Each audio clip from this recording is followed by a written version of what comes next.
Welcome to our kitchen. Today, we're going to show you how to make a delicious and easy shrimp scampi that's perfect for a quick and tasty dinner.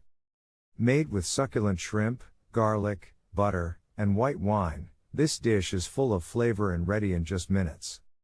In this video, we'll take you through the step-by-step process of making homemade shrimp scampi from scratch, including tips and tricks to make sure your shrimp turn out perfectly cooked every time. So, let's get started and learn how to make this classic Italian dish right in your own kitchen. Here's a step-by-step guide on how to make shrimp scampi. Ingredients: 1 pound medium or large shrimp, peeled and deveined. Half a pound linguine or spaghetti noodles. 4 tablespoons unsalted butter. 4 tablespoons olive oil.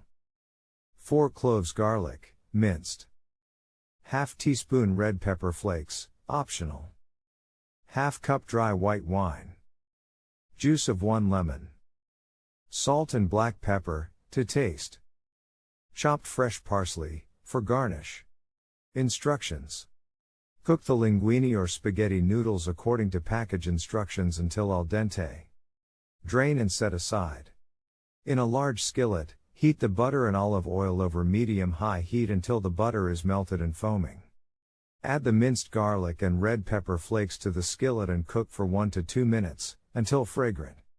Add the shrimp to the skillet and cook for 2 to 3 minutes on each side, until pink and cooked through. Be careful not to overcook the shrimp, as they can become tough and rubbery. Remove the shrimp from the skillet and set aside. Pour the white wine and lemon juice into the skillet and bring the mixture to a simmer. Season the mixture with salt and black pepper to taste. Add the cooked noodles to the skillet and toss to coat with the sauce. Add the cooked shrimp back into the skillet and toss with the noodles and sauce. Garnish the dish with chopped fresh parsley and serve immediately. Enjoy your homemade shrimp scampi.